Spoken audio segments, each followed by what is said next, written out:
Šodien un rīt Latvijas prezidentūra uzņem Eiropas Savienības darba un sociālo lietu ministrus neformālajā sanāksmē.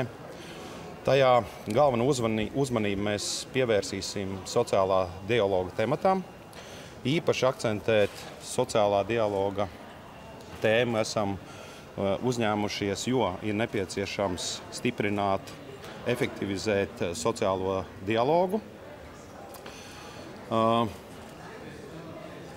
Notiksies vairākas diskusijas.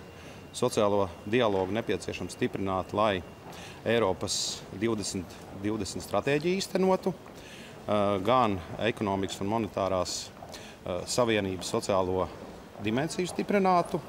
Vēlos uzsvērt, ka visās diskusijās piedalīsies arī Eiropas līmeņa sociālo partneru pārstāvji. Tas dos iespēju veicinās praktiskajā pieredzē balstītas un struktūrālas diskusijas.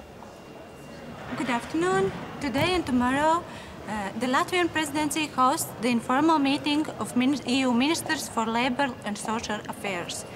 The main subject of informal meeting is social dialogue. We have chosen to focus on social dialogue since more effective social dialogue is needed in the implementation of Europe 2020 strategy and enhancing the social dimension of the economic and monetary union. I would like to point out that European social partners will participate in all discussions, and it will facilitate more practical discussions. Man ir patiesa prieks, ka šodien sanāksmes atklāšanā piedalīsies Starptautiskās darba organizācijas ģenerāldirektors Gajs Raiders un Eiropas komisijas viceprezidents Eiro un sociālā dialoga jautājumos Valdis Dombrovskis. Neformālā sanāksme notiks arī rīt. Rīt diskusijas turpināsies darba grupās. Viens no jautājumiem sarunām darba grupā būs par aktualitātēm algu noteikšanā dalību valstīs. Tāpat plenāra sēdē diskutēsim par sociālā dialoga veicināšanu dalību valstīs un Eiropas Savienībā kopumā.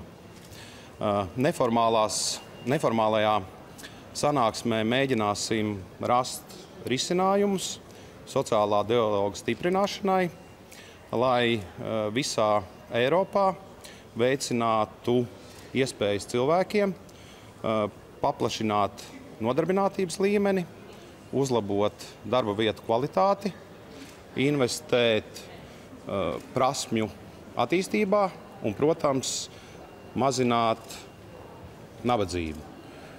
Paldies, un uz jautājumiem es atbildēšu preses konferencē pēc šīs dienas diskusijām. I'm glad that Mr. Rader, Director General of International Labour Organization, and Mr. Dombrovskis, Vice President of the European Commission for Euro and Social Dialogue, will participate in opening session today.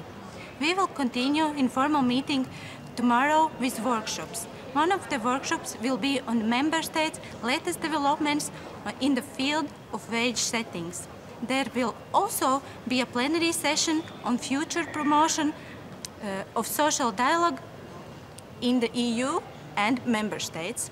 In the informal meeting, we'll look for solutions to improve social dialogue that is necessary to promote opportunities for Europeans by increasing employment, improving jobs quality, investing in skills, and of course, reducing poverty. Thank you for your attention, and we will meet you in the press conference right after today's discussions. Thank you, Minister.